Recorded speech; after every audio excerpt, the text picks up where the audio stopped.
Thank you to those who are attending in person and those who will watch this on playback to the Berlin Select Board meeting Monday, September 13th.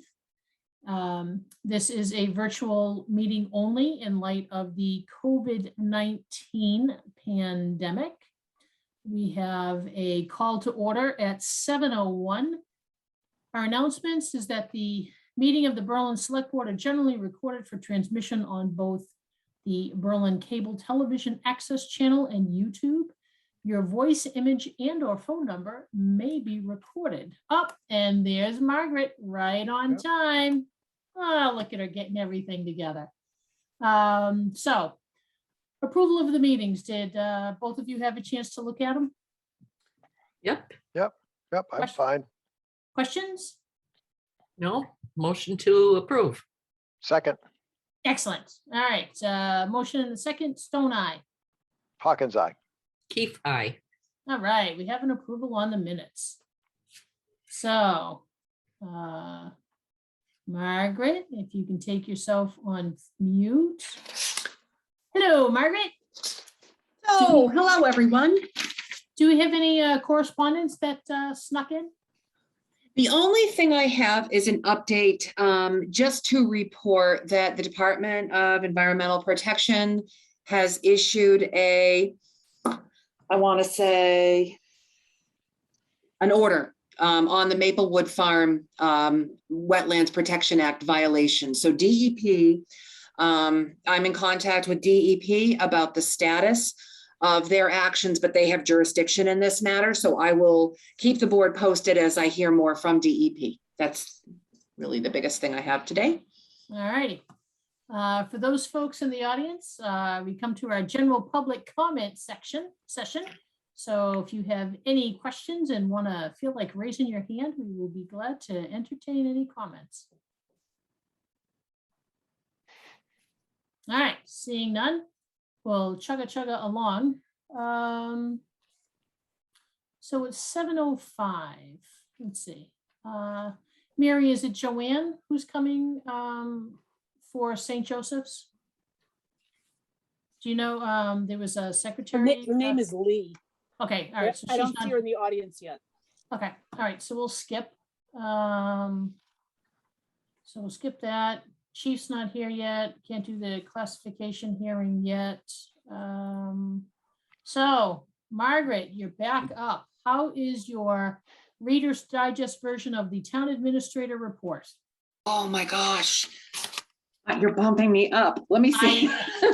Well, Okay. All right. I'll try to keep it brief. I do have one section here I want to focus on primarily, but with updates on the position vacancies and postings, all of the current vacancies, with the exception of the Highway Superintendent and Facilities Director and the 1870 Town Hall Manager, were uploaded to Indeed.com, or they were posted on Indeed.com over the weekend. I expect we're going to get an awful lot of applications for those. The 1870 Town Hall Manager job ad, I'm holding on because of the very limited use of the building at this time. I know we went through this earlier in COVID, and unfortunately things slowed down tremendously. And with the Highway Superintendent and Facilities Director, I am going to wait until the Select Board and Personnel Committee and I have a discussion on long-term staffing strategies on September 20th. So that's next Monday. The FY21 performance appraisal process has kicked off. The deadline for departments to conduct their evaluation meetings with employees and submit completed forms is Friday, October 8th. I will be returning any incomplete performance evaluation forms for departments to complete. But we have a department heads meeting tomorrow. We're going to go over the process and make sure that we don't have to do too much of that. Bullard House Sill Work Project. So the Historical Commission has recommended contract award to Cronenberger and Sons of Middletown, Connecticut. They submitted the low quote of $19,960. I am preparing the contract for award. For the board's information, there was the initial appropriation under the special article at the FY17 annual town meeting was $55,200. The remaining balance after this expenditure of $19,960 will be $18,290. So there is still a balance there. Shared streets and spaces, I'm going to give you a little bit of an update on that. And COVID reporting, there are 6 additional cases reported this week. Last week, there were 11, and there were 6 additional ones this week. However, on the positive side, the town of Berlin is at a 74% vaccination rate, which is excellent. There's still more work to do, but that is an excellent rate of vaccinations. Now, I did attend one of my organization's meetings last week where we went through a whole bunch of stuff, most of it coronavirus relief fund and ARPA related, but there's a little bit of MassDOT thrown in here as well. So legislative updates on recreational marijuana host community agreements. There is a big effort going on now by the CCC, and I think there is a push in the background by the recreational marijuana lobby to reinforce the regulations coming out of the CCC. It would provide more control to the state and less control to municipalities. Part of this could be that the 3% community impact fees might be more restricted to actual impacts, and there could be some auditing requirements. So the MMA is working on municipalities' behalf to try to maintain local control with this. They are trying to move, the governor is really advocating to implement sports betting. There is a continued need for increased cybersecurity legislation through state and local partnerships that absolutely needs attention. In the state budget, let's see, at the end of the fiscal year, there was a $4 billion state budget surplus, which is good news for us. This means that in the FY22 budget, we're seeing a 3.5% increase in our unrestricted general government aid, $220 million increase in Chapter 70 aid, $40 million to address student enrollment decline as a result of COVID. And this is not through their so-called ESSER funds. The schools received 3 rounds of ESSER funds. That allocation due to student enrollment decline is going to be revisited in October. They level funded regional transportation again, and that is chronically underfunded. They did add $4 million more to rural school aid and a small increase in state-owned land pilots, which is also chronically underfunded. Let's see, let's switch to ARPA here. So the MMA is working very hard with the US Treasury and state administration toward looking at a final rule to be implemented from the US Treasury on ARPA funding, and that is due out in October. So the MMA is really trying to get the US Treasury to clarify revenue loss replacement. So when I reported last week that we're potentially looking at $163,000 in lost, what they call general revenues, if we exclude the non-recurring revenues we received in 2020, then the amount that we would have coming back to the town or restored in our revenue loss is $273,456. So that is a big number. It needs clarification. And the reason we might exclude the non-recurring revenue, of course, is because it happens in one year and not the next. You can't measure FY20 against FY19 revenues in that case. So waiting for clarification on that. Revenue loss, though, would be available for any general government purpose. So just keep that in mind. We're not heavily restricted with that, whereas with other ARPA funding, we are. I'll give you more information as I receive it. Let's see, MassDOT.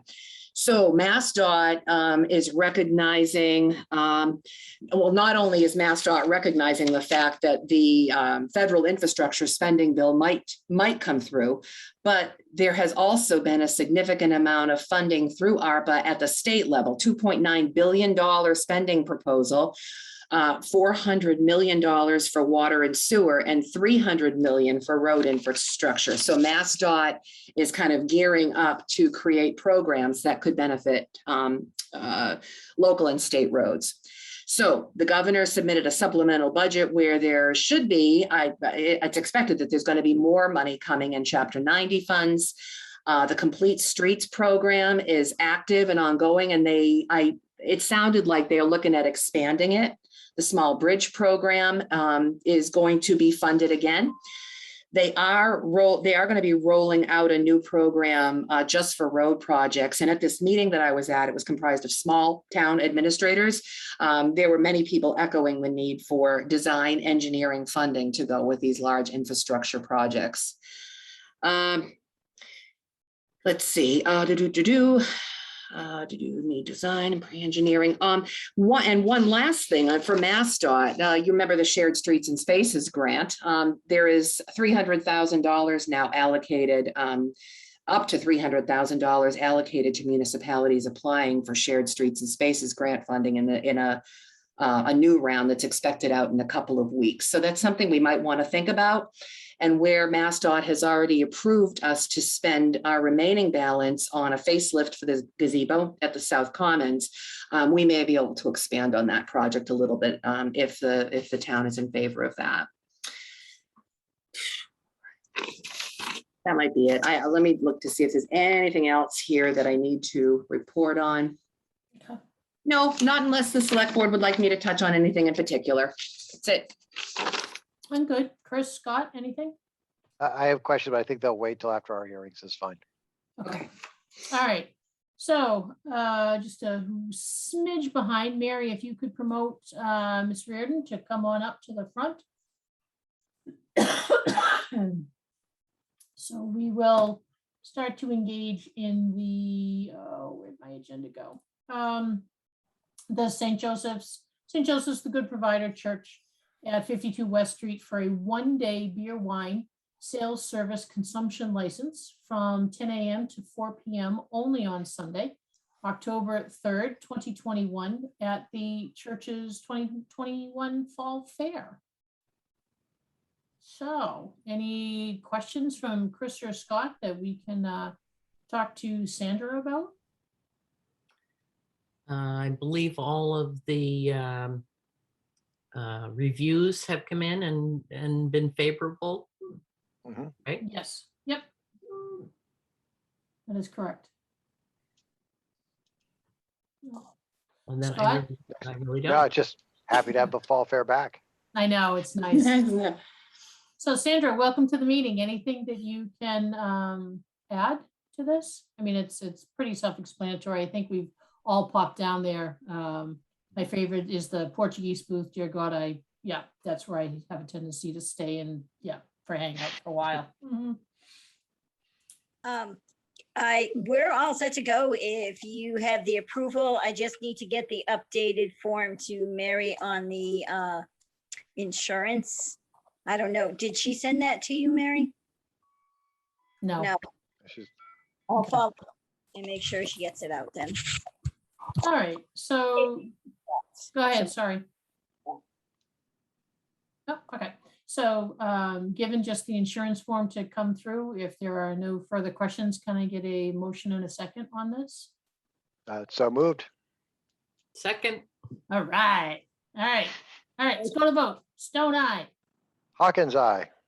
Keefe, aye. Woohoo! There you go, Sandra. Yay. You are ready to roll. Thank you for bringing it back to the town. Much appreciated. Yes. It's one of those events Yep. that everyone looks forward to.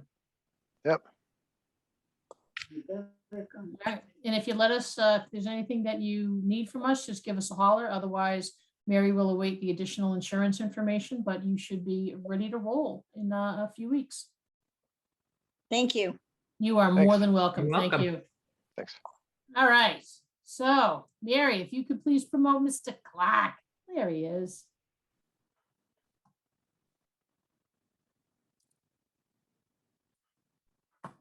Margaret, I don't know why, but it's not letting me make them a panelist, but it's allowing me to open their microphone and let them talk.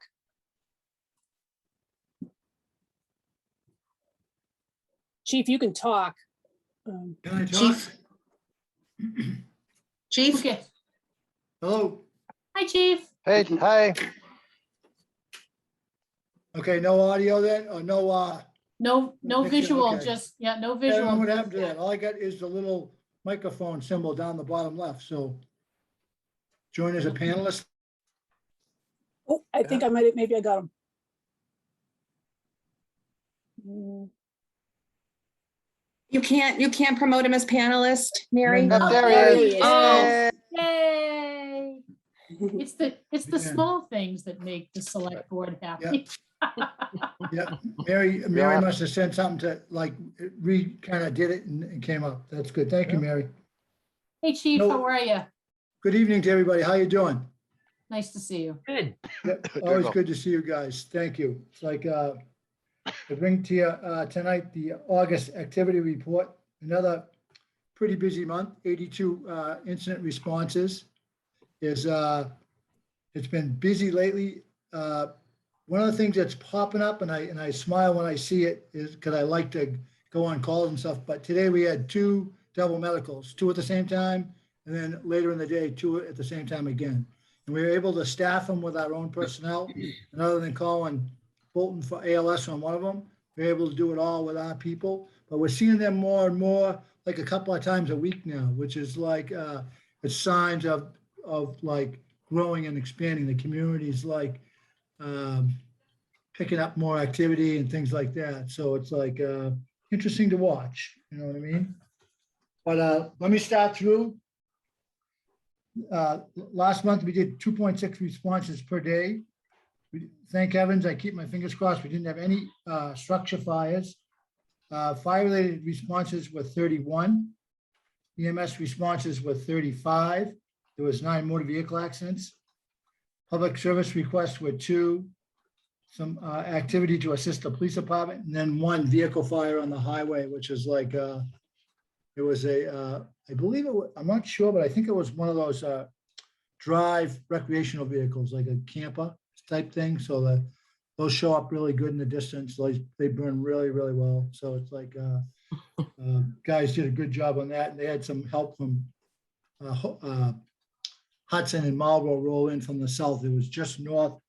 I think it actually was physically in Hudson, but you could have stepped and been into Bolton. It was into Berlin. It was that close to the line. So it's like, I'd like to thank you guys for the assistance with the gym. They're in the cleaning and painting phase as we speak. And it's like, we're getting ready to order some equipment. I know Margaret's hard at work with a grant she was working on from her end to buy some equipment, but we'll get it up and rolling.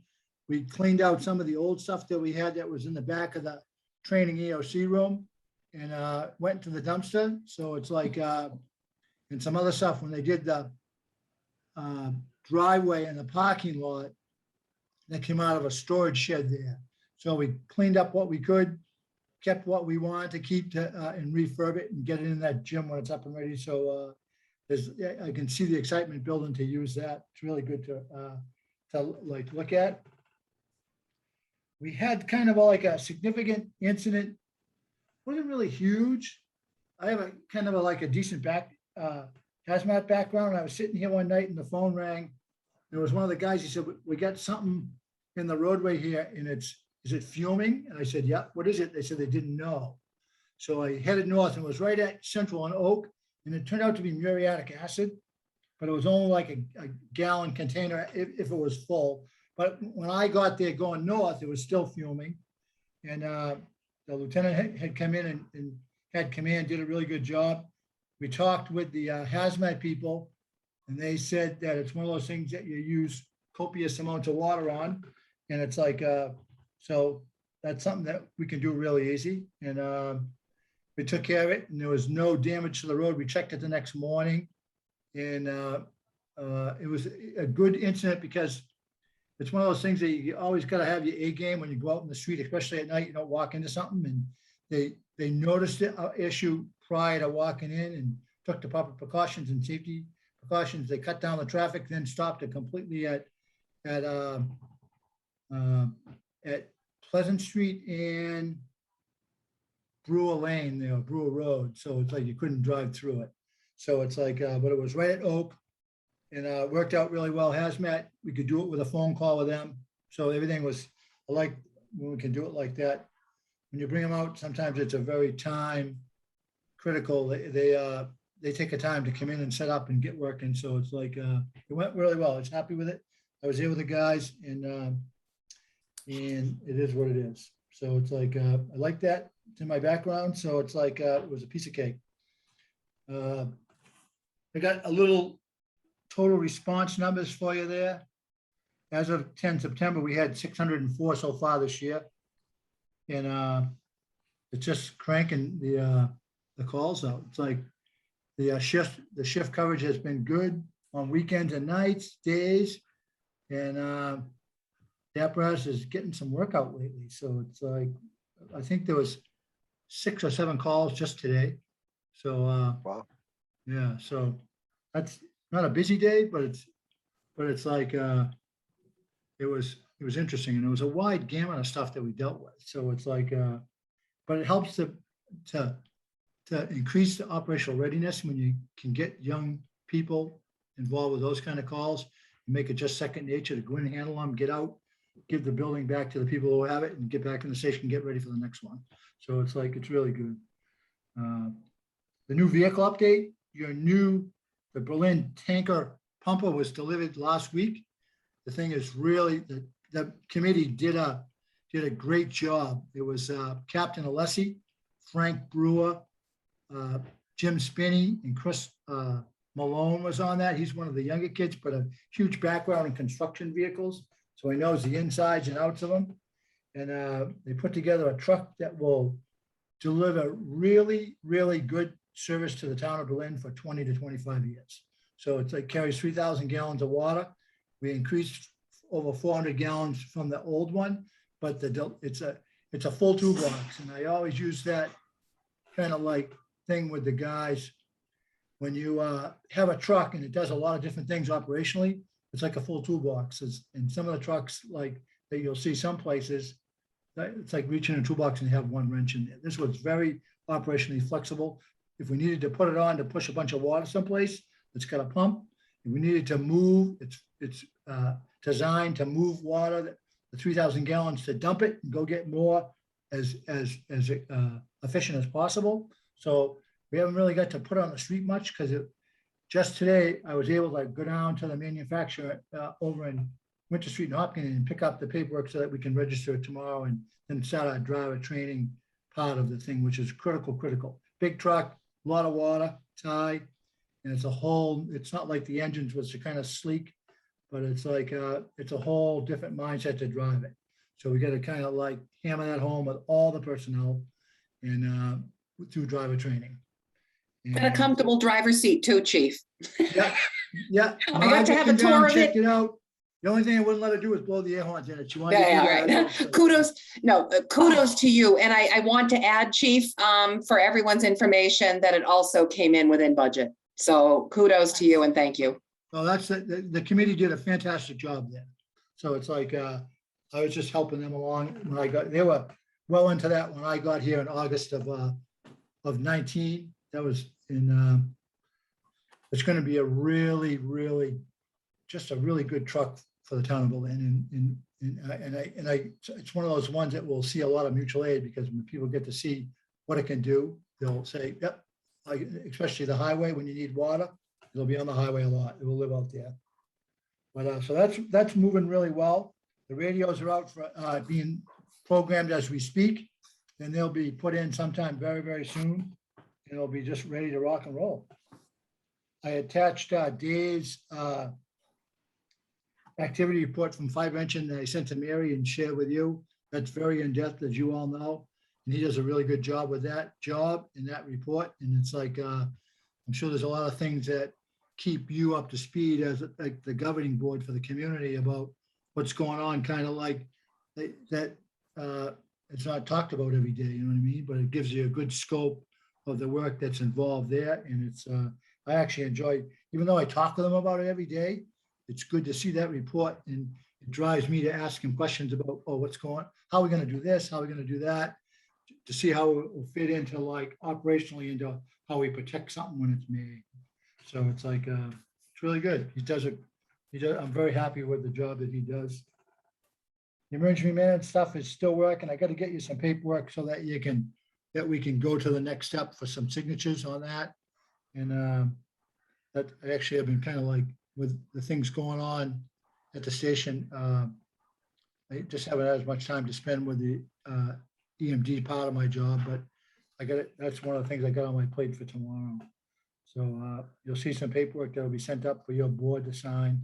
That just allows us to move forward in the state process to the next step.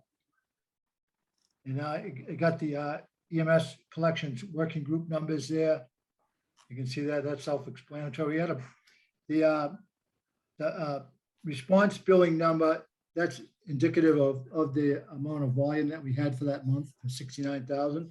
That's a busy month for money. That's not what we take It is. in, but it gets taken in over months. We get a little bit every month for like 6 or 8 months down the road. That's a that's a pretty busy month. I think that's like the Yeah. second or third highest one I've seen for us since I've been here. So it's cranking along, and it's like we've made some adjustments to the way we're doing it with our staffing change, and it's like a lot of people are stepping up inside the department to kind of like help fill those big shoes that we lost. So it's like that's where we are. We didn't have any EMS past statute write-offs for this month again, but I'm sure soon that we'll be back at that. It's just been, everyone has been kind of like a lot on their plate, so we haven't been able to get together to like do that, but it's will come to fruition soon. But that's kind of like get from my report. It's like everything's going good in the firehouse. One of the things that I don't know is when I came in, and it's not because of me, it's because of the way the guys do their job in the street, is that they never had a thank you board. And when you go by the kitchen, there's a thank you board there now. And the people in the community send thank yous for the job that the guys do when they interact with the community. And it's run out of space, stuff's pinned over the other stuff so that there. And that's a testament to your personnel. And it's like they really get that on what you have to be like on the street to be successful. And it's like, and they really grasp that culture change that we made right after I came here, and they embraced it. And there's not one of them that doesn't do a fantastic job out in the street and try to bring every call that we go on, not just the easy ones, but also the hard ones. Bring that A game to the people of Berlin. So it's like, I got a lot of good feedback. People call me now, and it's like, say, hey, you guys did a good job. One guy was actually so emotional the other day, I could hear the emotion in his voice when he thanked me on just a simple telephone message when I got to it. And it's like, and I wish he had left me a number, because I would have called him back and said, thank you very much, sir. He was an older gentleman, but he was so appreciative. It's like, it made me feel good to like that we could help him in his time of need for his family. So it's like, that's what it's all about on our job. You know what I mean? It's why we're there. But it's like, that's all I got. I talked way too much tonight, but as always, I enjoy the questions that you guys fire at me. So it's like, fire away. Well, I Okay. just want to say thank you for all you do for all of us too, and your guys. It's a team effort, Yeah, Chris. They like more and more every day. I enjoy it. It's like sometimes I feel like we've been together way more than 2 years when I'm with them. So it's like it's a really good bunch. So they do anything and try to do anything if you can, And nope, I enjoy going every day with them. So it's Well, like, you extend our thanks to the guys too. I will. Thank you, Chris. Yeah, it was nice to meet several of them at the thank you lunch. Yes. And I did have to read the receipts, the monthly billing number, and make sure that wasn't the year-to-date number, because you're right, that is a significant amount more billing. Yeah. Yeah. And I'm not that far removed from the FinCom. And I remember us pushing really hard to see if we could get total credits for the year up to 100,000. And you're on pace this year to be near 200,000 Yeah, in credits coming back. yeah. That goes a It's long way team to help effort. keeping that equipment current and up to date, the equipment that's getting used more because of the extra calls. So I think that's Exactly. great. Yeah. Thank you, Scott. So- I'm wondering if a short, sorry, Margaret, No, no. Peg, I mean, the whether or not a short press release with photo of the new truck to the item that says sort of the things you just said, how it's just a great vehicle because of its flexibility, and it came in under budget. And I think that's just a good thing for its own sort of press release. And I mean, a town like this small doesn't get that big a piece of equipment as all that often. I mean, this is gonna last us hopefully 20 years before we have to Yep. replace it. So I think that is Yep. worthy of a press release somehow. Yep, Mhm. it definitely will be. When we get it into service, they actually have like I don't want to say baptizing, because I didn't do it where I came from, but I've been to a community, they did it in Upton, but they actually kind of blessed the truck. It's a Mhm. blessing, and there's a guy, and I have super apologized that I can't remember the name of what his title is, like affiliated with the fire department, and I could kick myself for not remembering it, but it's like he's gonna bless the truck, you know what I mean? and all the things Deacon. that- Oh, the chaplain? Thank Yeah. you. I just drew a blank on that. Thanks, Margaret. And it's like, and he's offered to do that when we have something down the road. And it's like, I'm sure we can invite you guys to that. And it's like, it just kind of like sets it off. I've been to some of those things with motorcycles and stuff like that. But it's never, this is I've watched one for a fire truck, but I've never been involved one hands-on. So I'm looking forward to that. So it's like really important for, you know what I mean, to get that done and get that connection established. So sometimes we need that help. So when we're out in the street. So, but thank you. Good point, Scott. Thank you. So Chief, to follow up on that, I know in the past, and I know that you guys are super busy and with Sharon gone, is there a possibility that you'll have another come down, wash my filthy, disgusting car, and then you can showcase all the equipment that's out there, just so that you can invite really the town to come down and kind of like touch the trucks type of thing? Yeah, the only thing why we haven't done that is because of COVID. Yeah. You know what I mean? You know, that's the only reason. I'm like, I twitch, Margaret. Peg, I should say. Yeah, we're twitch one and the 'cause we same. Because I like to have the doors of the firehouse wide open. Yeah. And I like to have someone with a stroller walk by and a little young child say, oh, can I see the fire trucks? And you Hmm. put them up in the seat. Sometimes the TAs even do it. Can I sit up in the seat? Nobody. Somebody it's get like, that picture, please. Careful, some of the select board might stop by Yeah, and this want to is sit up in the true. seat. Yeah. This is true. And it's like, Mhm. that to me is like the best part of the job, because you just, and take a little picture of them up there, you know what I mean? And it's like, it makes their day, and it's like, and you got like a friend forever there, and you get to know your families, and we're a little bit off the center in where we are, but it's Close like, enough. that's an important part, and we just like, it's so important to have things like 5 inch a week open houses, and it's like, maybe we'll get to that this year, but it doesn't look like it. We're kind of Mhm. like, we're kind of like right on that little rim of Bubble, doing that, yeah. but we might have to wait, maybe have something in the spring.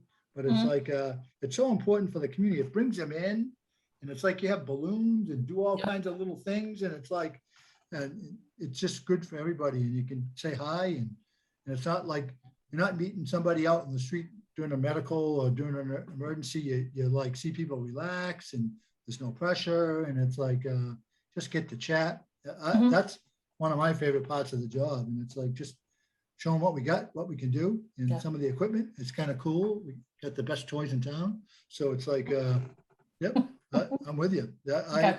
I can't wait till we can go back to that, you know?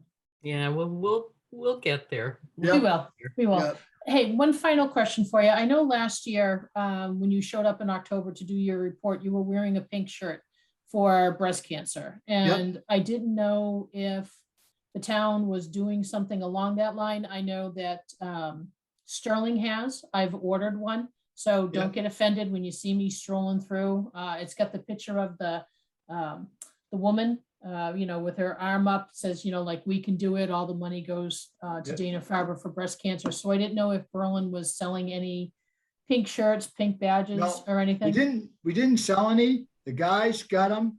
And we took a picture on the ladder, but it was kind of almost dark that night at training. But I can't wait to wear mine. I have a Okay. little one I wear on my vest the whole month of October. I lost a mother to that. So it's like, that's hit near and dear to me. Yep. When I was really young. I was in my early 20s, and it was like, she missed all these things that I do with my boys. So it's near and dear to me. It's like, they used to run these for 10 or 15 years in the Hopkins State Park breast cancer awareness, those swims and bikes and stuff like that. And I worked with them and volunteered my time to set up the swim event with all the big boys, like swim out one way and turn and come back the other side of them. And nope, that's like, I can't wait to put my pink shirt back on. All right, well, if you have an opportunity to sell any more pink shirts, let me I know. will, I will add it to my collection. I will tell the shirt lady, I'll call her tomorrow. You like shirt lady? No, absolutely. It's Yeah. just nice. It's a great cause. My wife is a survivor of breast cancer. I have a tattoo on my arm.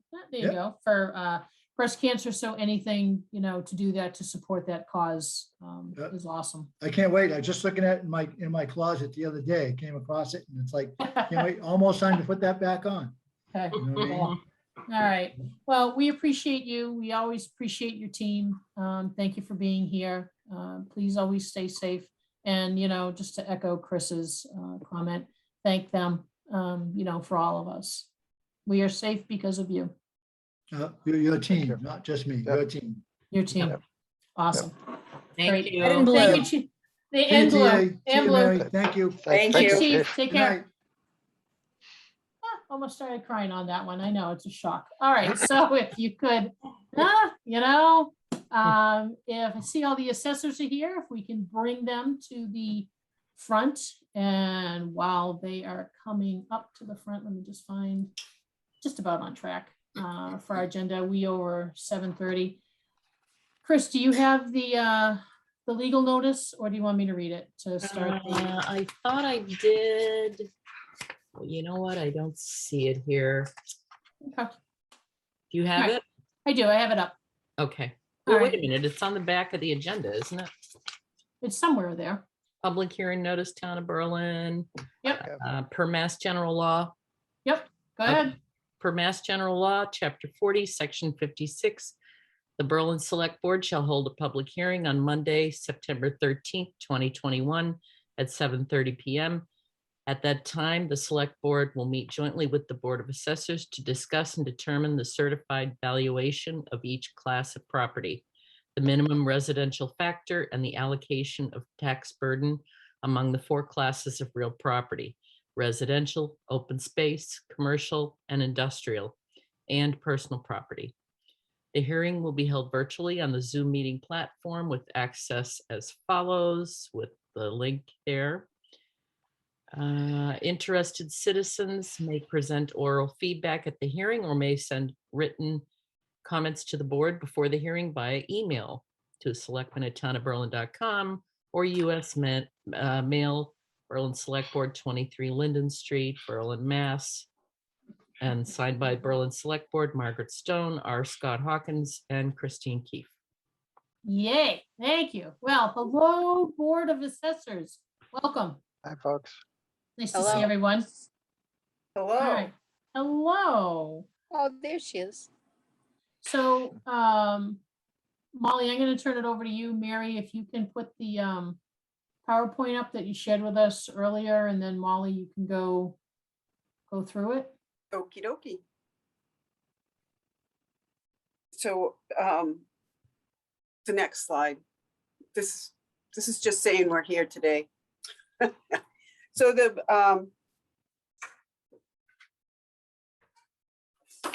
sorry, I missed a page. The calculations for the tax rate and other tax rate numbers are estimated for this presentation because we didn't have all the final numbers in. The valuation numbers are proposed until the DOR gives approval. Chris just read the Mass General Laws 40, Section 6, which allows the Board of Selectmen to shift the tax burden between the property classes. This doesn't change the total tax levy as voted by town meeting. It simply determines the share borne by each class. So the role of the assessors is to value property for the purpose of equitable taxation based on fair market value by what sales have taken place for the prior calendar year. For FY22 was review of the 2020 and 2019 sales for class 3 and 4. We administer abatements and exemptions. We present the classification hearing to the Board of Selectmen, and we also administer the excise taxing side of it. What the classification hearing does not do. The classification hearing does not determine the tax rate. It only determines the distribution between classes. The tax levy is determined by town meeting, appropriations and expenditures, state and county charges. So the purpose of the public tax hearing is for the select board to adopt a tax policy by the allocation of the local property tax to be borne by the 4 classes of real and personal property. Tonight, the selectmen will discuss the tax rate policy, a uniform or split rate, open space discount, which the town has adopted to allow chapter land to be open space. Because if the town splits, I believe this is why the town did it, because if they split the rate, the chapter land would automatically get taxed at the higher commercial rate. So this, by accepting this statute, it allows the tax rate, the residential tax rate, to be applied to the open space chapter properties. Residential exemption, this would be a shift within the class 1 properties based on whether you live in town or you're a renter. Berlin is pretty much a owner occupied town, so we don't even do that. And then the small commercial exemption, the board in the past has applied a 10% shift in this. There's only like 25 people who qualify for it. And then the next slide is just the 2 sides of the split rate, residential and open space, and then commercial. And sorry about that. Commercial and CPI. And then I gave you the preliminary values for each class, which they lined up much better in my presentation. I don't know what happened. No worries. It's always the case. Got out of the loop. So that personal property is not exactly set yet because I'm still waiting for the final valuations to come from the vendor. But the other values are pretty much set. So that's our valuations. And then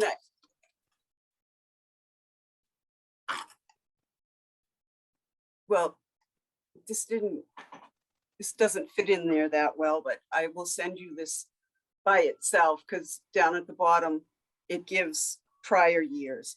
But this is based on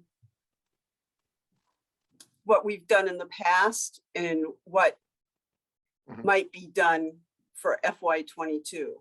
So in FY21, you did a 43% split, and in FY20, you did a 48. So we're right. So those are the shifts that I put in there, is the prior year shifts. And then we can shift up to 50%. So that's what it would look like if we picked any of those tax rates, or if you picked any of those shifts. And then the commercial is on the other side. And then this is the DOR spreadsheet, the what if, which goes from 1% to, it went up to 167, but we have not shifted to our 150. So we can only shift up to 150. I'm not quite sure why the spreadsheet did that, but so last year we were at 1.43. And if we wanted to use set the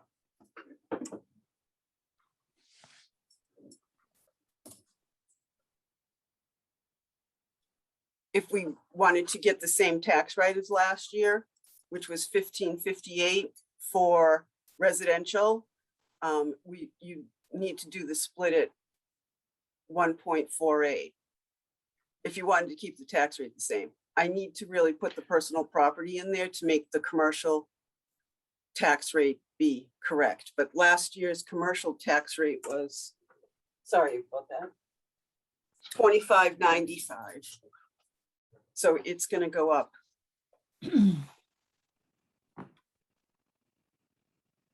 A little bit more.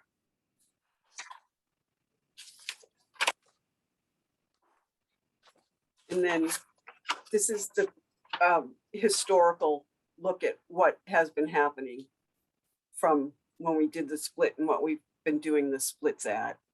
I need to fill in 2021.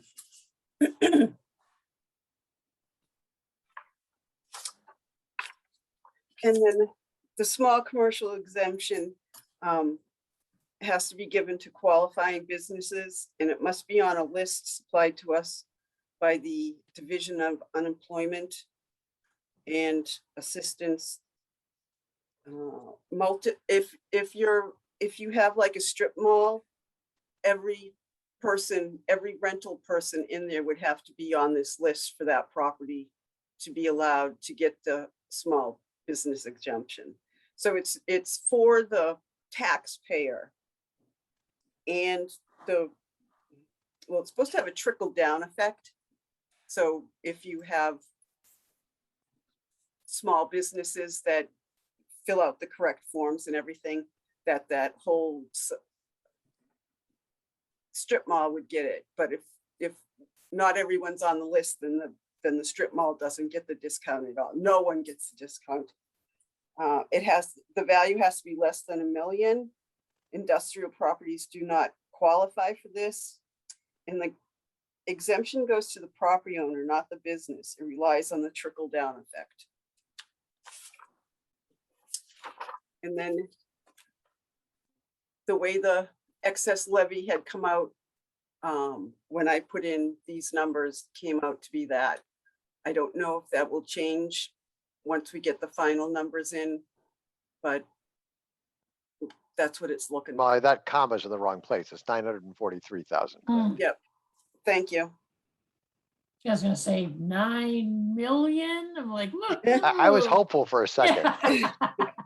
No, June keeps telling us we have too much free cash. Yeah.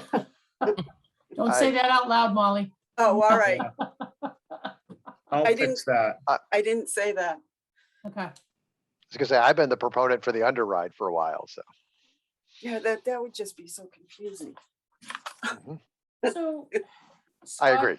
Scott, Chris, any Yeah, questions? so if slide 8, if we could bring that sort of back up. So I wanted to point out something on it that I want to make sure I understand correctly. I think I understand correctly, but it's that if we sort of didn't do the split, that the commercial, basically equaling the commercial rate and residential rate, that's the no allocation, the top line. Correct. The tax rate for residential homes would be 1804. And that Yes. the average homeowner would see about a $1,500 and the average condo owner $1,000 sort of increase.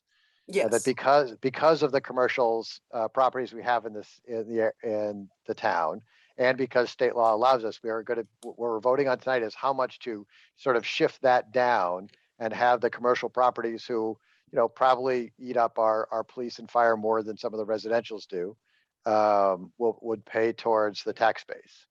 In some respects, the commercials in town that I know some people aren't big fans of subsidize our taxes a little bit. Correct. Well- And that your, and your, the assessors are recommending, I was unsure if you're recommending 45 or 48. We're not recommending anything right Okay. now because we don't have all the final numbers. Okay. Molly, do you have any estimation of time when you might get it? I think that if Margaret had said that you were going to, we were going to continue this till next Yeah. Monday, it should be all set by then. Okay. The residential exemption, when you did the presentation earlier, said that it would shift the tax burden to more expensive properties, but in reality, the residential exemption shifts the tax burden to non-owner occupied properties, correct? Yes, correct. I mean, that like you could still have a multi-million-dollar mansion that's owner occupied and a ranch home that is rented out. What triggers the residential exemption, if we went down that path and the town has not, it would affect non-owner occupied residential units. Correct. And Or, historic, yep, or the apartments. right. And so you're right, historically, the town has not had very many of those, but in the last year or so, that has changed a little bit. Right. And I don't but think, there's- I don't think we should look at it this year, but I think it's something to contemplate in the back of our brains to understand what the fiscal impact was if we looked at it in more detail for future years. Yes, all right, I can estimate that, but there would be a whole long procedure on how those people could apply. So, or who applies. So I would have to, yes, I could Yep. probably work on that for next year. Well, and I think it might be worthy, Margaret and Peg, at some point where we're not at a crunch period, to just get a presentation of sort of what does that mean for the town if we were to do it, so that we don't have Molly and the assessors doing a bunch of work if really on the face of it we have no interest in it whatsoever. But I think it's at least worth, giving it a cursory look to start off with, and then pursuing it from that, especially if the town ends up with an increasing number of rental properties. It's worth looking at, as is the administrative impact on that as well, sure. Right, because there is an administrative impact of having the split rate in the first place. I mean, Absolutely. it definitely hurts us in places, and the shift becomes a little more difficult because some of our commercial properties are not worth as much as they were a year or two ago. Scott, that's a point that I wanted to bring up, the commercial values versus the residential values and the changes that we've seen over the past year. Molly, do you want to touch on that real quick? We had, yes, the commercial values have not if we had medical office or some other kind of businesses between hotels and shopping malls, even if we had the grocery store, but shopping malls and hotels were the two hardest hit industries for the pandemic. That people went grocery shopping, but they didn't necessarily go clothes shopping or shoe shopping, and nobody was traveling. So the hotels didn't do very well. So those two categories, which is basically the most commercial we have, is the mall in Highland Commons, have decreased. I ran a couple of numbers, and the whole commercial class value dropped about 10%. So, and industrial stayed flat because we basically don't have that much, but due to those businesses being the hardest hit, their values really went down a lot this year. Hopefully they'll even back out and we won't, which would be good for them and for us, but that's what we saw happen this year. Residential increased more than 5.5%. Residential values increased more than 5.5% as well. And that includes new growth. So that's not, so that's might be overall a couple percentage down based on anybody who did not do any construction or build anything new. I'm hoping I can get the numbers a little bit better. So that's something to consider when looking at equity in the shifts, right? So a 48% shift, well, as it stands right now, before you have the final numbers, would result in a tax rate that is essentially, this is a preliminary number, it's not setting the tax rate, but it would be essentially the same as we have in the current, in FY22. And then the commercial would be increased. It would be increased 80 cents, roughly 80 cents, right? The percent change, though, would present a heavier impact on the residential tax base. At a 50% shift, if you're looking strictly at equity and the percent changes, a 50% shift would be, I mean, you all see this, 50% shift would be the most equitable as far as percent changes, but it would increase the commercial tax rate even further. So it would be over $1 increase in the tax rate. Which I don't fully get the math that gets us there. Sort of 48% shift, the tax rate doesn't change, but an average resident would pay 5% more in taxes. The commercial rate goes up 90 cents and they only pay a 3% increase. Because overall commercial dropped and residential rose. So The It's value. on a lesser value. it's on a lesser value, so. Okay. It's, yeah, you have to think about it for a little bit.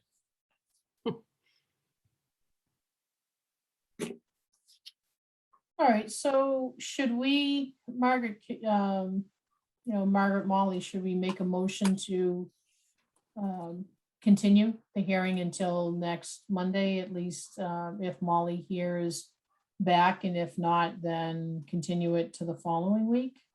That would be good for me. Okay. All right, so next week is the 20th? Yeah, 20th.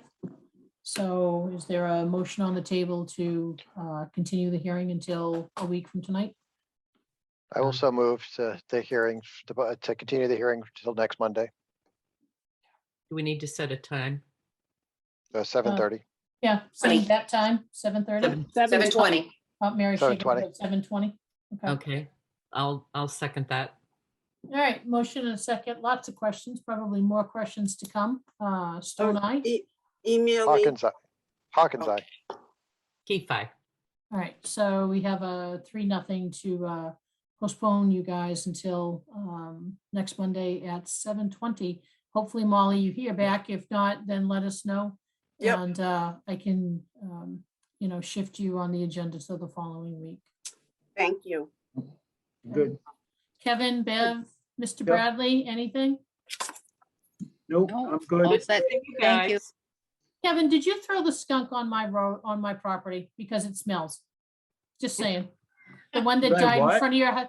There was a skunk last week and you can ask the board, oh my God, my face like contorted. It was bad.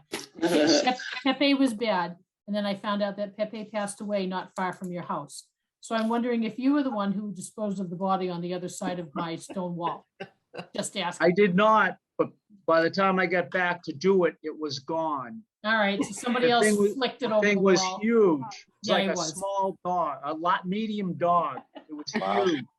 He was. All right, I was blaming you. So you know what? No, I'm Apologies, good. Kevin. I thought it was you. No, It would be I'm pretty just a- scary. I'm just the weed whacker up there. Okay. Be pretty scary if another animal carried it that far. Oh, yeah, I don't want to think Oh. about that. Yep, no, okay, cool. All right, Good. well, Good thank you, night. assessors. Yes, on that, we'll Night. see you next Thank you. week. Thanks for Thank coming. you. Next week. Alrighty, Thanks, bye-bye. Aaron. Bye. Good night, Bye-bye. everybody. Bye-bye. All right, see, you always gotta throw in like town stuff in Pepe. Okay, so Margaret, you're good on your TA report? You need to circle back to anything? Also, there's one, if I could, we did get another, an email from RCAP Solutions regarding their private well testing program. Uh-oh, where'd Peg go? We'll recess for a moment. Oh, Yep. She's waiting. She's in the audience. She's put her hand up to say, I'm in the audience.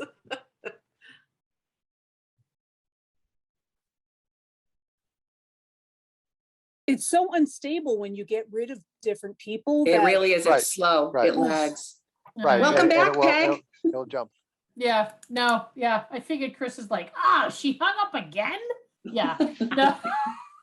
No, I'm back. No. Go ahead, Margaret, I heard you. All right, I just wanted to remind everybody that the RCAP Solutions is having their private well program. They have, it's been reported that there are still a handful of openings left in Berlin. And RCAP Solutions has asked for a final push to get people registered. I've sent this off as she's asking for us to put it on our social media site. So I've asked Mary and Victoria to put it on their site. So folks should reach out. I know we have the flyer up there. So just a reminder about the private well program. It's free. So folks should reach out to RCAP Solutions to have that done. That's it. Awesome. All right, next up So, is the. I had a couple of questions for Margaret. Okay, go ahead. Sorry. The police fire admin position, where are we at hiring that? Okay, so right now, the 83 resumes that were received are being screened and whittled down to about not more than 12, preferably 10 candidates who make the cut, who are going to be coming to us for interviews. Chief Clark, Chief Galvin, and I will all be conducting the interviews for this position. And then library page opening is done by the library board, right? I was just thinking of That the is other the openings we've that heard is- about over time. Yep, that's the library trustees. So yep, those are being done by the library. With the sill work for the Bullet House getting ready for contracting and $18,000 left in their pool, have they started contemplating what is the project after that? So they can start thinking about it, debate it, decide what they want to do. If they have money, start the bidding process so that when that project is done for the sill work, we can, continue this trend of constantly improving that building.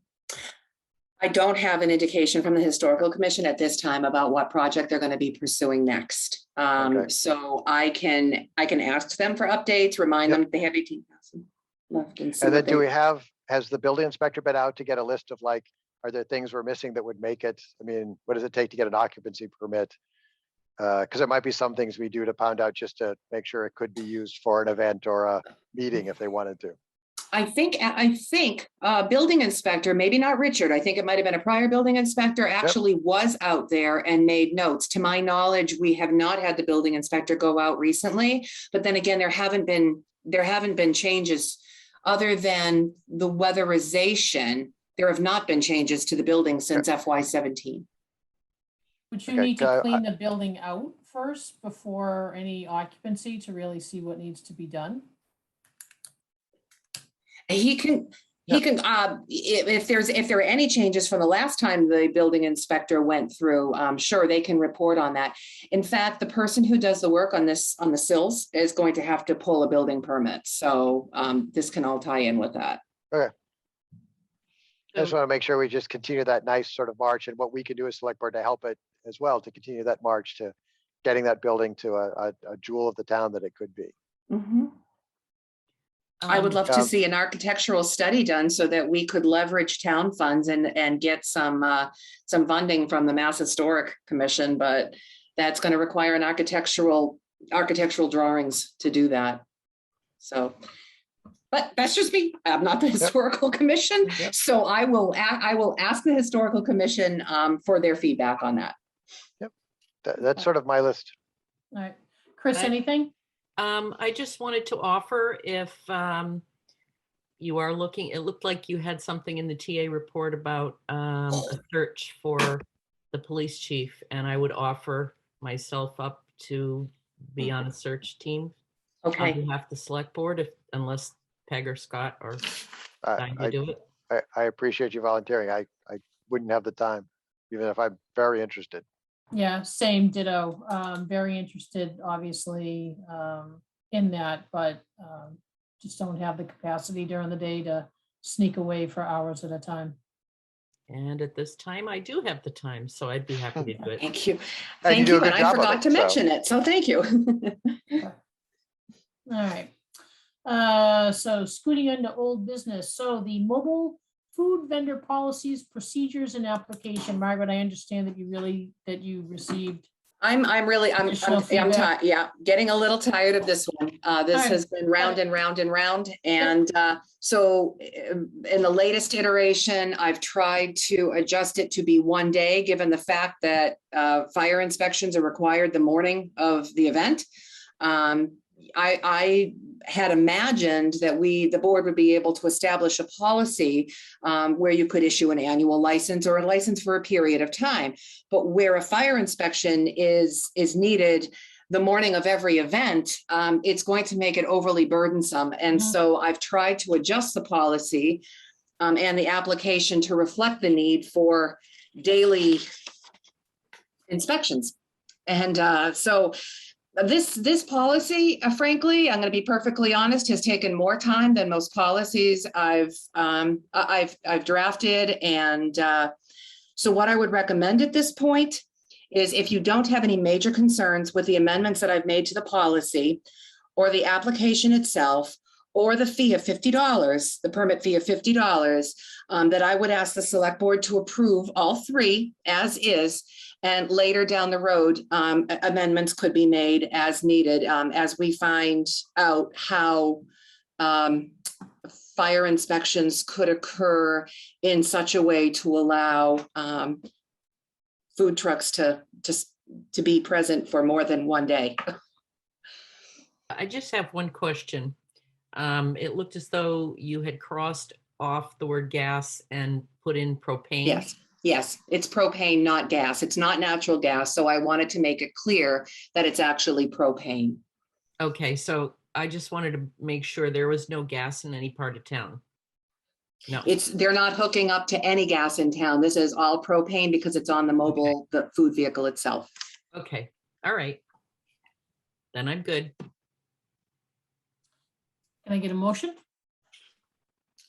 Motion to approve. Second. All right, there you go. Questions asked and answered. Stone eye. Hawkins, aye. Keefe, aye.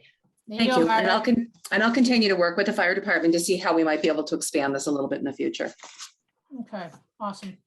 All right, on to Scott's favorite topic, to review and discuss the special town meeting proposed articles for November 8th.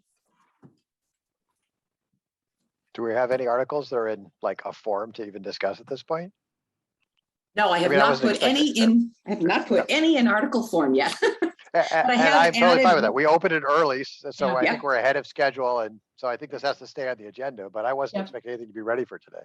Okay. So there are just 2 points that I'd like to make. I mean, there are some that have carried and you've seen them over the course of the last few weeks, but one was just added this week for the select board's consideration discussion. And I think you've got information on section 15 off-premise alcohol licenses.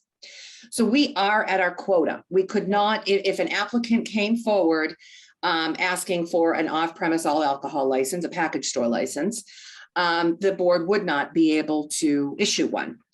But town meeting does have the ability to authorize the select board to petition the legislature for additional section 15 or additional alcohol licenses. So I wanted to present this to the board for your consideration. Now, I know there were some concerns expressed at the annual town meeting, but through policy, the select board could control whether an applicant decides to sell their licenses. For example, the select board currently has no prohibition on approving an alcohol license for an establishment that's not yet built. The select board, through your policies, could actually require that any approval of an alcohol license must go to an establishment that has 4 walls and a roof, that can provide you a sketch, a diagram of the establishment. That would actually prevent speculation. Mary has offered to work on a policy template that would provide those assurances to the town that the sale of alcohol licenses from one one licensee to another could be controlled. So I wanted to put it out there. I do know that Riverbridge had a citizen petition on this, and I wanted to present it to the board as a way that any applicant, any potential applicant could come forward to request a license. So I Margaret, actually go ahead, Scott. Sorry. No, go. I actually think that I think having spare licenses at the town level makes the market for selling your license to someone else much less, because why would I, as a new proposed business, go to another business and buy their license for 6 figures or 5 figures, when I go to the town and go through some paperwork because you have to go almost with the same paperwork anyway, Right. to get it for a couple $100. And so I think by us having extra licenses, it does destroy the marketplace for people selling it between businesses. Mhm. Yeah. Is there a specific number, Margaret, that we have to think about? You know, is it 2? Is it 5? Well, my proposal was to allow some flexibility. You know, we don't want to be in a position where we have to go back to the legislature every time and petition Right. for additional licenses. At the same time, you know, there are concerns about litter and nips and things like that. And you want to be able to manage, you know, how many of these establishments come into town. So I proposed 2 Okay. to the board is kind of a reasonable number to start. And do we have a limit on the number of on-premise alcohol sales? Like, so if we wanted other restaurants, if someone bought the Flat Penny location and wanted to put a full bar Yes. into that place? Yes, so on premise, we have 14 allowed, correct, Mary? On premise retail, we have 14 allowed, we have 6 issued currently, so we do Oh. have 8 Okay, available. buffer. The ones that are out right now are all alcohol and all on an annual basis. We don't really have, we're not a seasonal population, although I guess Berlin Country Club could be seasonal, but they don't go that way. And so we do have beer and wine restaurant licenses available, but no one uses them. There are 5 of those available. Thank you. All right. Well, I do So I like believe- that as, I like that as an article. I do Agreed. believe the Flat Penny will be coming forward. Yay. Nice. The Flat Penny, Hopefully. Well, named or- the Flat Penny? no, I Uh, can't imagine it's gonna be named the same. Well, Brown squished object of money. There you go. The other, so if you have no more questions on that one, the other article that is potentially added, and we need clarification from the Department of Revenue on this one. I mentioned it at your last meeting, the Senior Veterans Tax Work-Off Program Amendment. So the statute itself allows the town to adopt a number of hours threshold that participants can work. So the town back in, Mary, was it 2015? I think the town back in 2015 established a maximum number of program hours per year per participant as 125 hours. And so as I explained in this sheet, due to the minimum wage increases, that maximum number of hours wouldn't be applicable unless the maximum number of hours of 125 supersedes the $1,500 threshold that the state has put in place. So I'm going to be getting clarification from DOR on that one. It may be that we don't need to do anything and the 125 hours just sits and we can exceed the $1,500,000 allowable earnings. But I'm going to get clarification and bring that back to the board. If we do have to change it, I would change it to something that references the state law. So if the state law changes, ours is automatically changed and we don't actually have to Yeah, keep it going would and be- voting on this each time. Mhm. yeah, I would Yeah. agree. All right. Anything else, Margaret, on the special town? We'll just move it to next week's agenda as well. Nothing new. As far as the Riverbridge Development Agreement, possible modifications, I've been speaking with town council, in communication with the principals of Riverbridge. I expect to talk with one of them tomorrow. And our group has discussed the potential for extending some deadlines. One of the deadlines, in fact, is not achievable. It's the deadline to construct or widen the bridge deck was December of this year. It's construction just can't happen that quickly. The other item that I'm going to provide the board additional information on is the town's option to purchase the River Run parcel. That is also the deadline on that to exercise the option is December 11th of this year.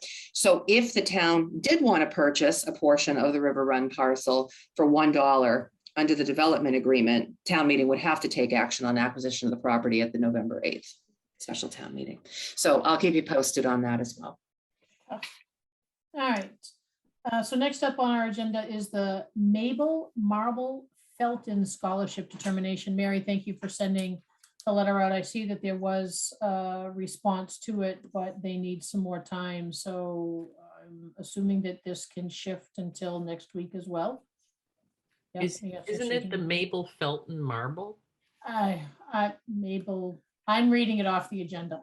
So I know. apologize if it's flipped. It usually more out of my mouth anyways. No, Mabel Felton Marble is the correct name. It's not Okay. Mabel Marble Felton. Okay, all right, we'll make sure, I'll make sure to, I'm gonna meet with Margaret. Margaret, so I'll make sure we get it right. One of us will get it right. I appreciate that, thank you. All right, so that'll hold until next week. So next up, Margaret and company is the review and update of the draft parking regulations. Scott, I think you were the only one who had some comments on that. Yep. So in your packet tonight, it's the exact draft that you saw last week, with the addition of item S, no overnight parking on any townways. Are you looking for approval tonight? Well, I would make the motion. That's why I'm asking. Oh, okay. I would do, because every anybody- time I read it, I would make a change. And so once this is finalized, I will stop doing it. Yeah, Time out. Well, it can always be looked at again. Right. That's right. Yep. Right. That's right. So I'd make a motion to approve the draft parking or the parking regulations. I would second. all right. Lots of discussion from last week too and this week. So put it to a vote. Stone eye. Hawkins, aye. Keith, aye. There you go, Oh, Margaret. All right, I will let the police department know. And we should probably, Mary, we should probably put the final regulations out on our website and Facebook just to alert residents that parking violations are now enforceable. Yep. All right. Thank you. You're welcome. So next up on the agenda is the Smithsonian Comes to Berlin update. So I'll take that one. So Margaret and I met with the following people. I'm going to read out of my notebook. MJ Stades, Lynette Wheeler, June Miller, Evie, Trish Settles from CMRPC. Had a nice little conversation last week, about an hour, on really what's required and what's needed in the application, which is due, I think, at the end of next week, the 24th. So wanted to, get your input, get your approval. June Miller made or Evie or Lynette, somebody made a really good point, is that, with this group of people right here, plus Tim Wheeler, maybe Mrs. Wickstrom from agriculture, maybe somebody from conservation, and Barry, that we have a really good group of leaders here. But this event, in order for Berlin to do it and to do it well, it's going to take a lot of hands. One of the presentations that I saw had about 32 people in it. So in my letter tomorrow to all the folks that I just mentioned, because we need to talk and get specifics on, what Berlin can showcase. And we're thinking about inviting Lancaster and Bolton as well, to help kind of like spread the wealth of work. But if truly there aren't the people to do this and get behind it, as awesome as it is, I can in good faith push the application forward, because I don't want it to go to the committee and they think that we're awesome and we bring it back and then nobody shows up to help with this. So it's it's something good that can really happen. It's something really good that can happen for the town, but the town needs to step up, and people in the town need to step up, and people need to volunteer time. And I can't give them an estimate on how much time, but time will be needed either to get the exhibits ready for, when they're delivered, when they're set up, there's got to be people walking around the exhibits for when it's open in town. So it's truly, this can't fall on Margaret's shoulders. This can't fall solely on Margaret and my shoulders. There just would be not enough time of the day. One of the time frames is around May. And I know that Margaret cringes with that because it's, town meeting time. So our focus needs to be on that as well. There are multiple dates that we can pick with. So when I send that out, it'll be really the votes with the most dates win for that. But wanted to, share with you our meeting and kind of get your feedback, thoughts on pushing this forward, opportunity to help, how you think that we can spread the word. I know that it did pop up on Berlin Neighbors Connect about, hey, the town should do it, to which I responded and said, hey, we're all looking into it, but I don't want it to fall flat there, that of, woohoo, let's do it. Yeah, no, not my responsibility. So, wanted to get you guys input on this. So what is the type of thing? Says the Smithsonian and the touring exhibits. So we don't have to come up with exhibit ideas. Not exhibit, but programs. Yeah, program ideas. So they'll give us the exhibits, and there's all specifications. And we looked at the Margaret, what's it called? The scorecard of the 1870, the building, so that we make sure that we have enough square footage and property card. Thank you. Square footage. So there's no doubt that it won't fit upstairs in the town hall. And Evie made a really good comment. I think it was Evie, that the town hall also brings the historical exhibit that's in the first floor as well to that. But there will be exhibits, discussions that the town will be responsible for. There's 6 of them, and that's why we're hoping with Lancaster and Bolton that now whittles the responsibility to Berlin down to 2, with that. So it's just assume for simplicity's sake, Berlin did it all. I'm totally fine and support sharing it, but that the sort of skeleton of it comes from the Smithsonian, but we're still trying to we would have to still come up with 6 presentations that are like repeated daily for a month. What is the volume of presentation? Okay, you want me to take that? Six programs, 1 a week for 6 weeks that we have the exhibit here. Yep. Oh, okay. Plus a community discussion. Coffee talk. Yeah. There's the community discussion. Yeah. And I did ask Trish Settles if we could have a dinosaur from the Smithsonian. She said no. So, just throwing that out there. yeah, Tim had proposed about inviting other Lancastrian towns. And so we did have a discussion about inviting Lancaster and Bolton to participate with us. That would alleviate the burden on us to come up with programs all the time. We could invite them to do programs. If each community did 2 programs, we would just be the host town. But if each community did 2 programs, that would alleviate the burden on us. So, and it would also bring a broader audience. Yep. And these programs would be similar to the type of programs that like the Council on Aging and Historical Society, Berlin Arts and Historical Society put on already. I agree that they're probably like ramped up from what we probably do on a monthly or regular basis anyway. But Evie came up with some, really interesting things, the contra dancing, that could be a program, you could do something like that, and I can't remember other ideas that were thrown out, but I shared the recording with you, and you can hear the ideas that were discussed. Well, the nice thing too is that, you've got Golden Skip Farm too, so that's as well. And Evie was talking about something about asparagus. I had no idea what she was talking about. Yeah. So, that's why I'm reaching out to the broad base of folks to say all the items that you mentioned. I sat here and went, I didn't, wow. So we're limited in space in the applications. Some are like 1,000 words. So I'm thinking if I could get, all those folks to apply or to respond with something, then I can swoosh them together to show the broad scope. But, the caveat is, with your approval, I'll send the email out tonight because it's due next week, Trish Settles from CMRPC has offered to review it. I want to give her some time. If I don't get responses from pretty much all of them, I'm not gonna do it. You know, I as much as I want to, I don't, because this truly needs to be, and I know it's cliche, it really needs a village. It needs the town of Berlin to be successful, and for, you know, us and everybody to be like, yeah, here I am.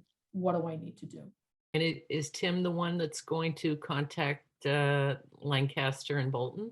No, it was actually June Miller, I think, said Oh, that, okay. that she would. So, but I mean, it was nice. There was so much enthusiasm from all the folks on the screen. But Yeah, I was you there know, for about half of yeah. the meeting. Yeah, I mean, but we're less than 10, and 10 Yeah. is not gonna make this, and we gotta take Margaret out of the picture. So, you know, we're less than 9.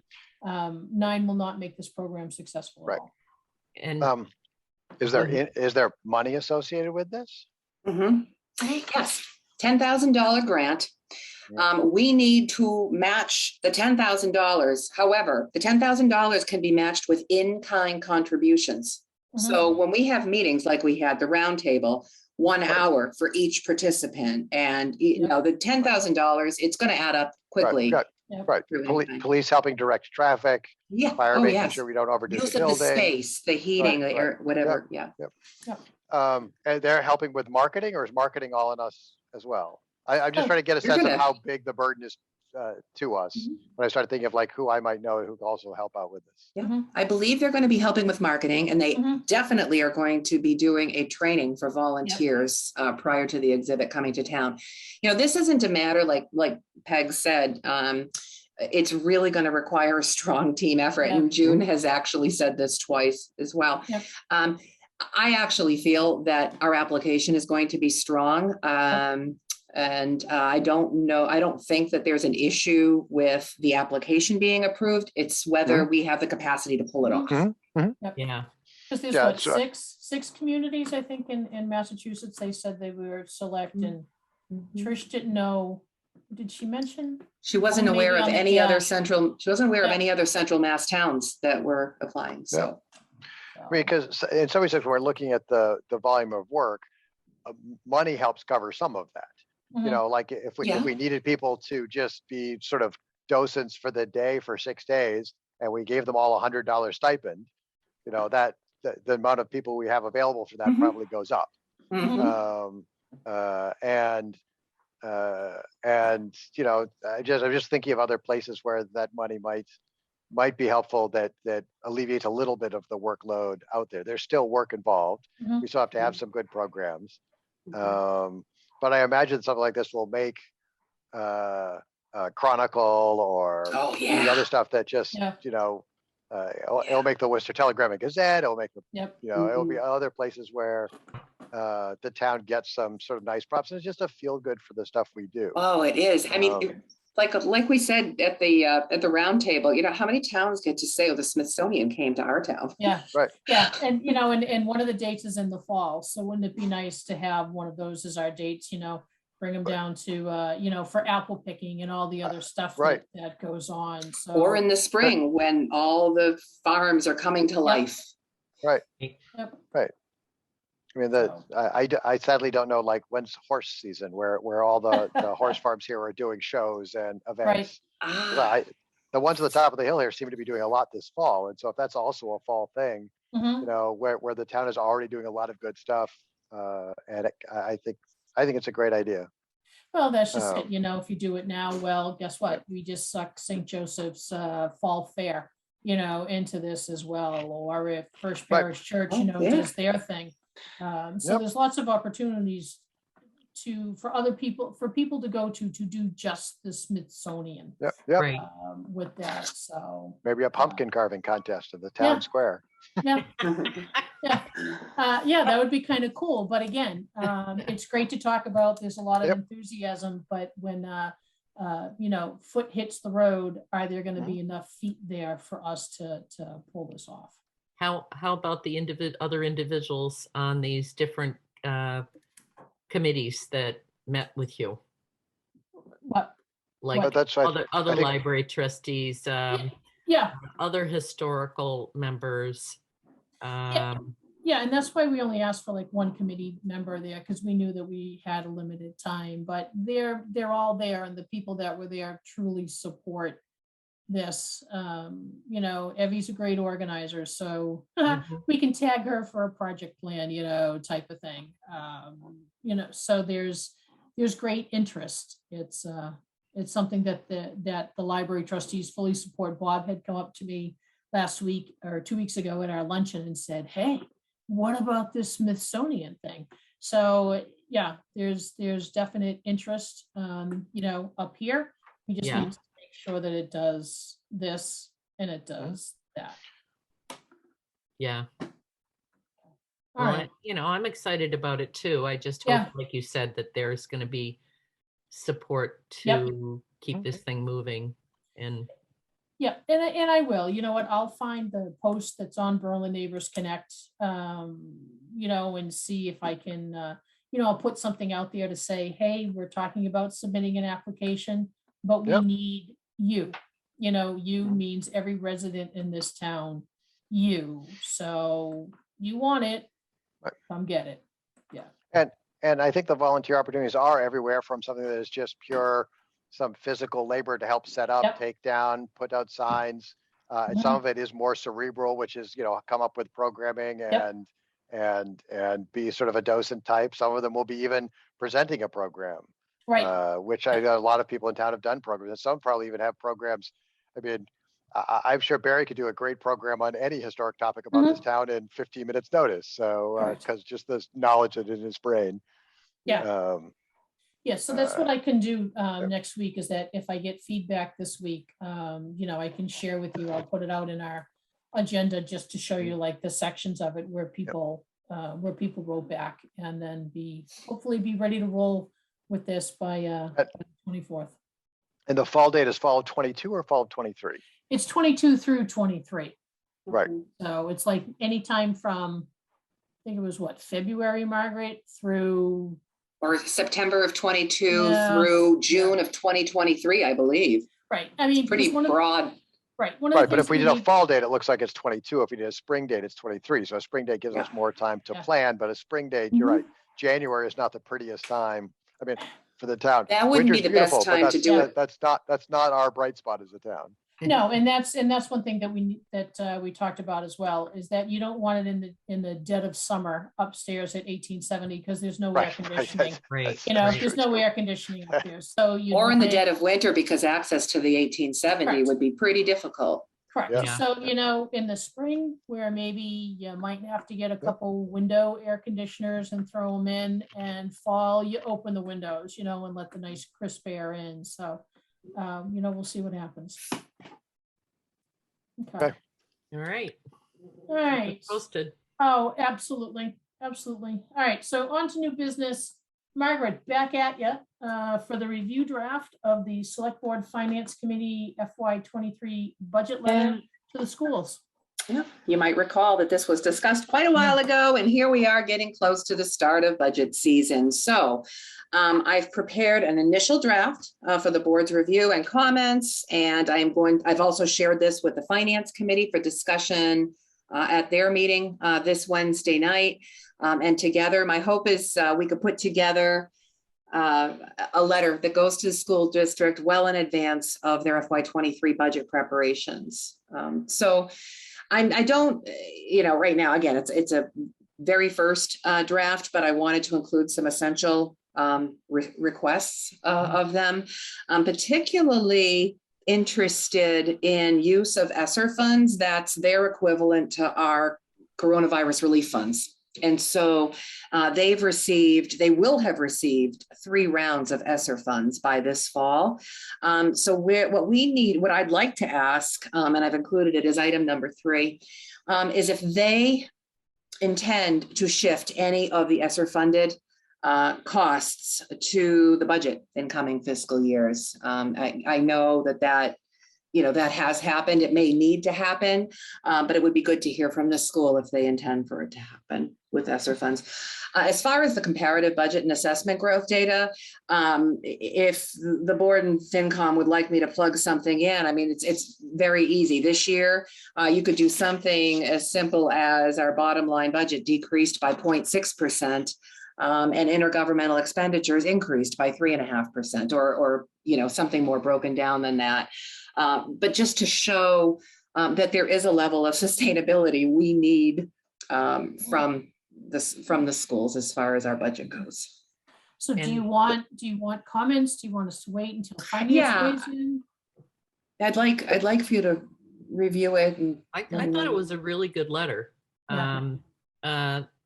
And I believe, tell me if I'm not correct, you were asking them to stay within 2.5 or under 2.5%, and that's their school budget, not. that's right. So the not operating, assessment.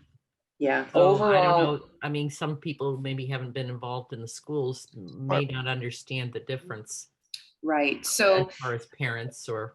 I did plug in 2.5% growth in the operating budget, overall operating budget, but that's Yeah. not necessarily going to be what we see in our assessments. That's going to depend Right. on school Right. enrollment and things. So Well, it's up right. to the board and FinCom to decide whether or not you want to say 2.5% of our assessment.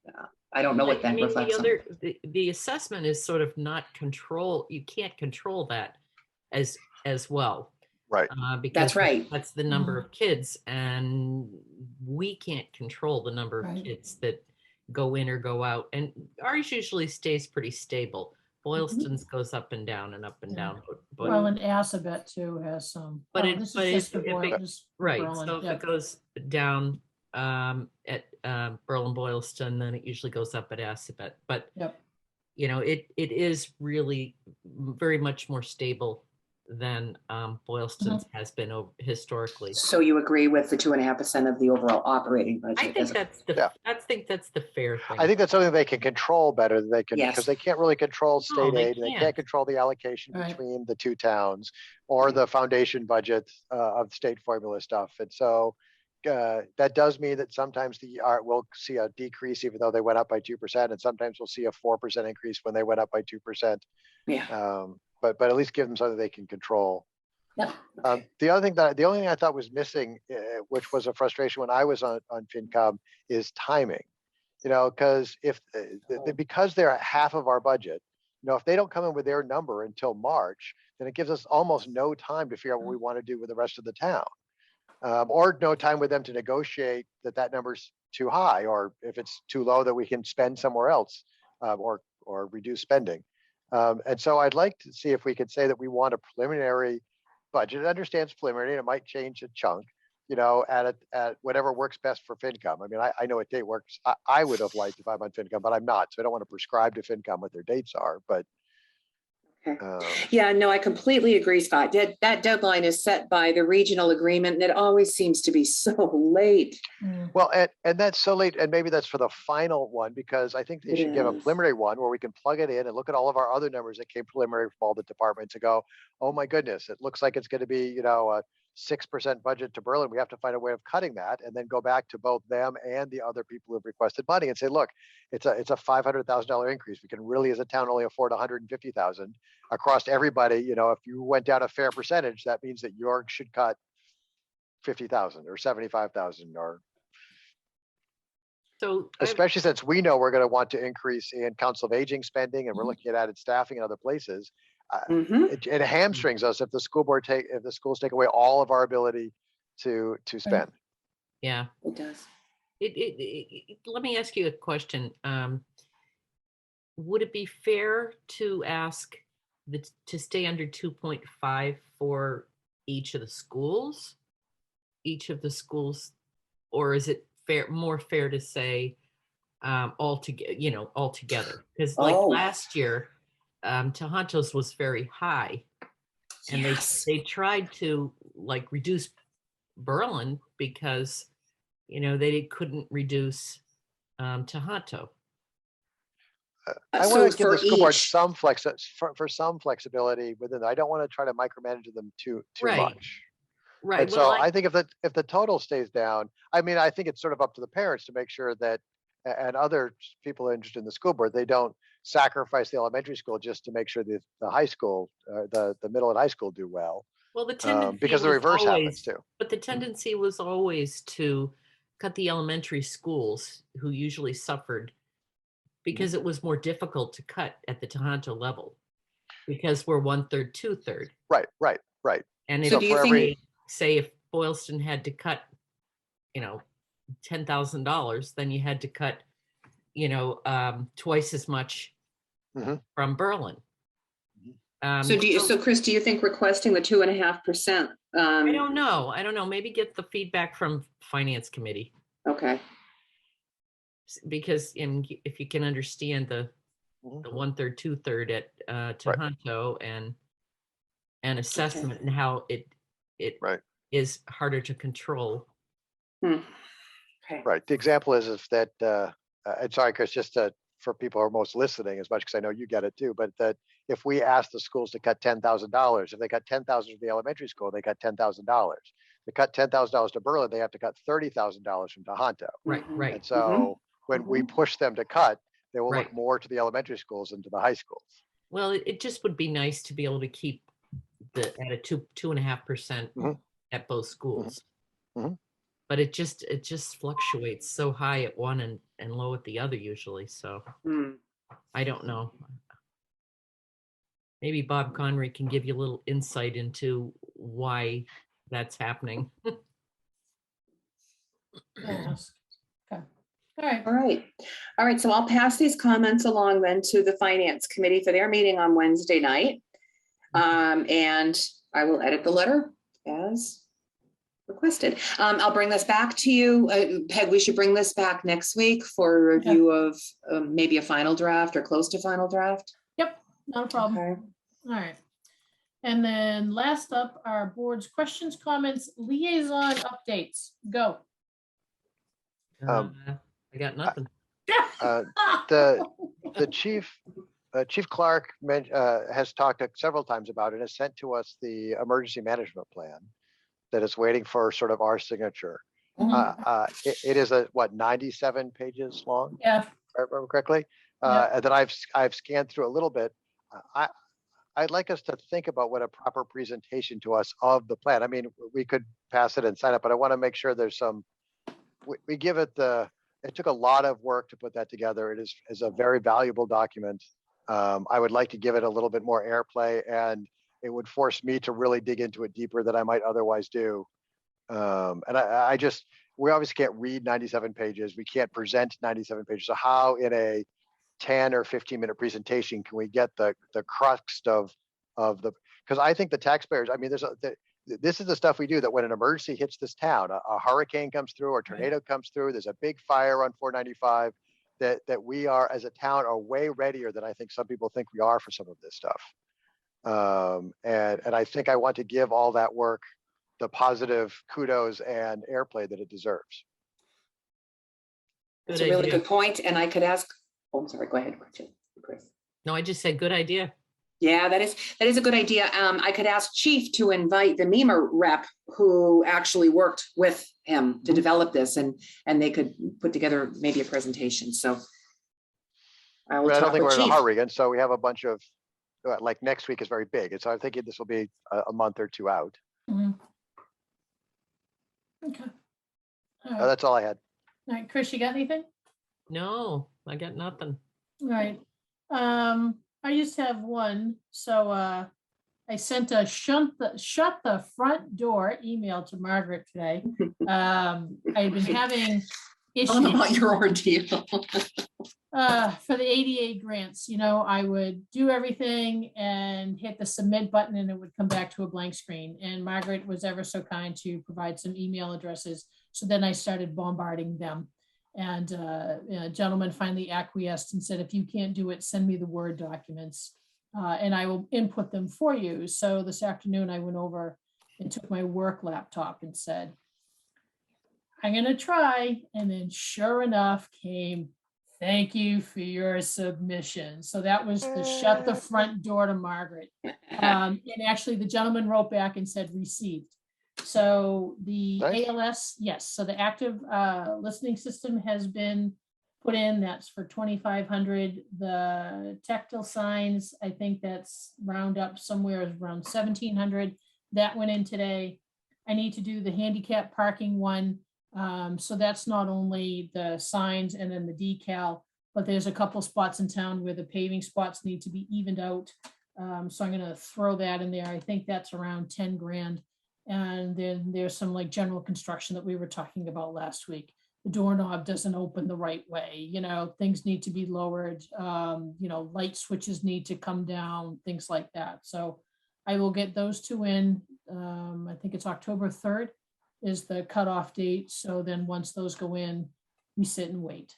But you know what? If we don't ask, we're not gonna get. Yep. All they can Yep, say good. is. Peg, there is a bright light to all of those struggles you had. It certainly put Berlin's application didn't it? on their radar. Yep. Yes, it did. Yes, it did. And where one of the gentlemen offered to do that, I thought that was really kind. So I was glad that for some reason, this old brain kicked in and said, why don't you try it on a different computer? So I think that he was thrilled when he saw the submission came through. So, Megan, we're gonna hire you as tech support anytime now. yeah, absolutely. If one Try a hey, different computer. Well, then, you know what? At one point, I was going to go down and like kick Mary off her machine or tell me like, give me your access on the weekend. And I was going to sit there and try it too. So I was bound and determined that this would not beat me.